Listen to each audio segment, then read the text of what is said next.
పెద్దపల్లి జిల్లా ముప్పిరితోటలో ఓ యువకుడు దారుణ హత్య కలకలం రేపింది. ఇక సాయి కుమార్ అనే యువకుడిని దుండగులు గొడ్డలితో నరికి చంపారు. ఈ హత్యకు ప్రేమ వ్యవహారమే హత్యకు కారణమని పోలీసులు భావిస్తున్నారు. ఇక పుట్టినరోజు నాడే సాయి కుమార్ను దుండగులు హత్య చేశారు. ఇక ఈ ఘటనపై పోలీసులు కేసు నమోదు చేసి దర్యాప్తు చేస్తున్నారు.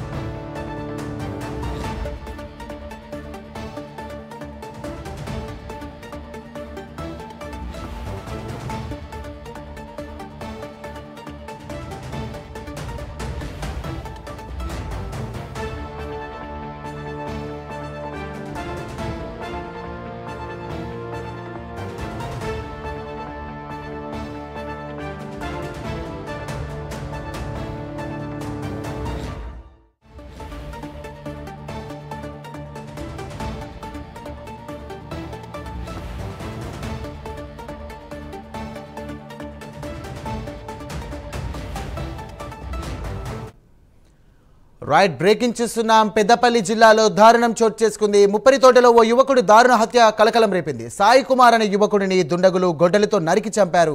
ఈ హత్యకు ప్రేమ వ్యవహారమే హత్యకు కారణమని పోలీసులు భావిస్తున్నారు. ఇక జన్మదినం నాడే సాయి కుమార్ను దుండగులు హత్య చేశారు. ఈ ఘటనపై పోలీసులు కేసు నమోదు చేసుకుని దర్యాప్తు చేపట్టారు.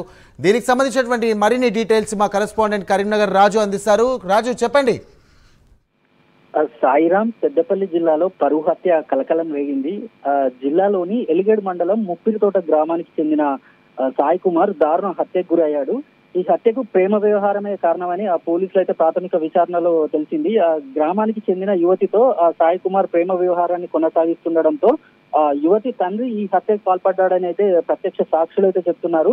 ఆ మృతుడు సాయి కుమార్ బర్త్డే సందర్భంగా ఆ యువతి హాస్టల్ నుండి గ్రామానికి చేరుకొని ఆ సాయి కుమార్ బర్త్డే వేడుకలకు సిద్ధమవుతుండగా దీంతో ఆగ్రహానికి లోనైన యువతి తండ్రి అయినటువంటి ఆ ముత్యం సదయ్య నిన్న రాత్రి దాదాపు 9 గంటల ప్రాంతంలో ముప్పిరితోట గ్రామ సమీపంలోని వెంకటేశ్వర ఆలయం సమీపంలో బర్త్డే వేడుకల్లో ఉన్న సాయి కుమార్ దగ్గరికి చేరుకొని ఆ గుడ్డలితో అత్యంత దారుణంగా నరకడంతో తీవ్రంగా గాయపడి రక్తస్రావం అవుతున్న మృతుడు సాయి కుమార్ ని తన స్నేహితులు సుల్తానాబాద్ ఏరియా ఆసుపత్రికి తరలించగా మరణించాడని తెలుస్తుంది. మొత్తానికి ఈ ప్రేమ వ్యవహారం 2 సంవత్సరాల నుంచి నడుస్తుందని స్థానికులు అయితే చెప్తున్నారు. ఇది వరకే యువతి తండ్రి పలుమార్లు ఈ ప్రేమ వ్యవహారంలో ఇటు యువతితో పాటు అటు యువకుడిని కూడా పలుమార్లు హెచ్చరించారని తెలుస్తుంది. అయినా కూడా వీరు తీరు మార్చుకోకుండా వీరి ప్రేమ వ్యవహారాన్ని కొనసాగించడంతో యువతి తండ్రి ఈ ఘాతుకానికి పాల్పడ్డారని స్థానికులు చెప్తున్నారు. మొత్తానికి పుట్టినరోజు నాడే సాయి కుమార్ దారుణ హత్యకు గురవడంతో గ్రామంలో అయితే విషాద ఛాయలు అలుముకున్నాయి. Thank you Raju.